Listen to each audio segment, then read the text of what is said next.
sembarangan. Teman-teman sekalian, ketika kita berkomentar, banyak hal yang harus kita perhatikan. Yang pertama adalah bahasa kita ketika kita berkomentar. Yang kedua, tata cara dalam menyampaikan bahasa itu, ya. Dan yang ke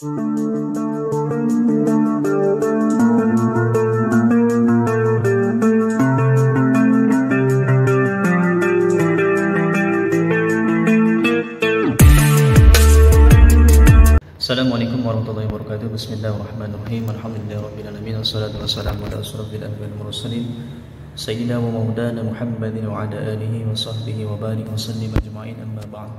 Teman-teman sekalian yang Allah Subhanahu wa taala, ada ungkapan yang sangat menarik kalau menurut saya dan cocok untuk dikapalkan dengan kondisi sekarang. Apa itu? Falyakun khairan aw liyasmut. Jika kita tidak bisa berbicara dengan baik, maka lebih baik adalah diam. Ungkapan ini menjadikan sebuah rambu-rambu untuk kita untuk menyikapi segala sesuatu, terutama di media sosial. Banyak kita lihat pada saat-saat ini, terutama dengan adanya kasus hilangnya kapal selam yang dimiliki oleh negara kita dan dinyatakan 53 prajurit gugur. Banyak orang berpendapat dan banyak orang berkomentar yang sangat tidak beretika ketika waktu itu. Dan banyak juga yang sudah ditangkap oleh pihak-pihak berwajib. Ini memberikan pelajaran bahwa kita tidak sembarangan kita berkomentar terkait yang mungkin terkait dengan banyak orang. Mungkin saja kita bisa berkomentar ketika kita di dalam suatu diskusi, kita boleh berkomentar. Tapi ketika dalam suatu lana media sosial yang bisa diakses oleh banyak orang, tidak bisa kita berkomentar dengan sembarangan. Teman-teman sekalian, ketika kita berkomentar, banyak hal yang harus kita perhatikan. Yang pertama adalah bahasa kita ketika kita berkomentar. Yang kedua, tata cara dalam menyampaikan bahasa itu, ya.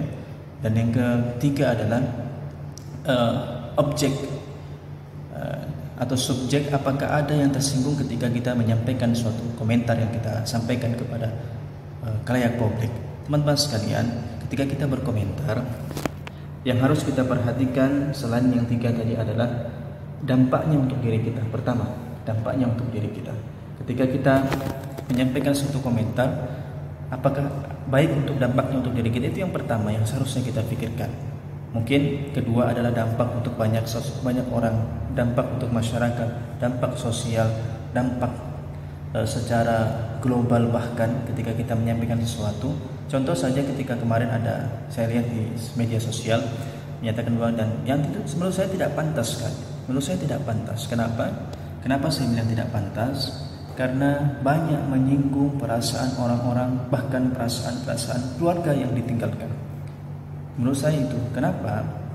Ketika kita berkomentar lalu kita menyinggung perasaan orang-orang yang bahkan di mayoritas kita sendirian, maka itu termasuk menzalimi diri kita. Makanya kita harus terhindar dari hal-hal seperti itu. Ini kuntu minaz zalimin, sesungguhnya diri kita ini kita sendiri yang menzalimi diri kita sendiri. Maka dari itu, untuk teman-teman sekalian, marilah kita bijak dalam menyampaikan suatu komentar, terutama komentar-komentar tentang publik, tentang sosial dan sebagainya. Mudah-mudahan